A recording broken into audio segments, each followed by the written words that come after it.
Let's cross live now to Gerald Celente, publisher of the TrendsJournal, for more on what's happening now in Fallujah. Now, Mr. Celente, you predicted the escalation of sectarian violence happening in Iraq years before, obviously, when America was initially talking about going in. What's your reaction to all of this happening now? Well, you know, I love the language. You know, who are the militants? I mean, the place is up for grabs and has been. It's a total disaster, as we said it would happen when the war began. I did an op-ed piece for Gannett News and said exactly what would happen. And then you look at the lies, one on top of another. We heard from Colin Powell, how at the UN, when he said that we know where the 500 tons of chemical agents are. And so did Donald Rumsfeld in the lead up to it. No doubt we know where the weapons of mass destruction are, and there weren't any. The United States and this coalition of the willing have destabilized the entire region.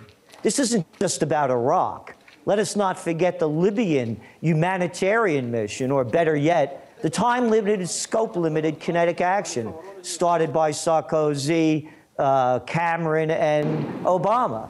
So the entire region is being destabilized by the wars that the imperialist colonial powers have waged in that area.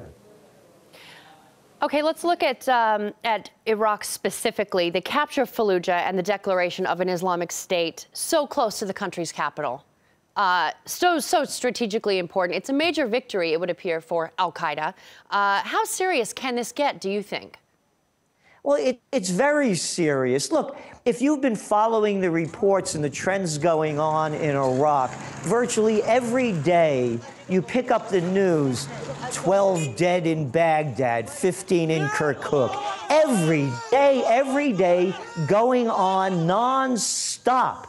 And again, you go back to the lies by Vice President Dick Cheney at the time, back in a year after the war began. He said the Iraq war is behind us. Quote, you listen to the General Ordinero, who was the major general running the show at the time.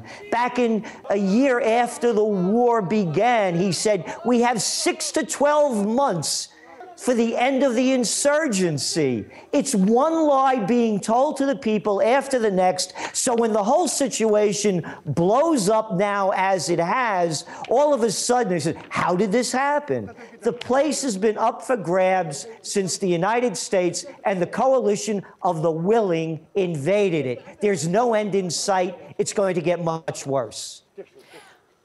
Given what you may be looking at from your standpoint, given the bitter fighting to maintain control of Fallujah, what chance do you think local residents could have there on the ground of fighting off these militants?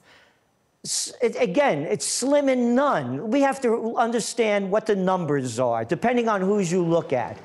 It's estimated that 1 million Iraqis have been killed since the United States and the coalition invaded.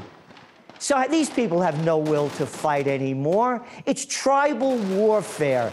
Again, it's what we wrote back in 2005 in the TrendsJournal. Rather than unite the country, the upcoming Iraqi elections will create deeper political tribal conflict, hardening religious divisions, and push Iraq into more chaos and a bloody civil war. Again, that was actually written in December of 2004. So no, there's no end in sight. The country is in ruins. All right, well, thank you very much for your input, Gerald Celente, geopolitical analyst and publisher of the TrendsJournal. Thank you.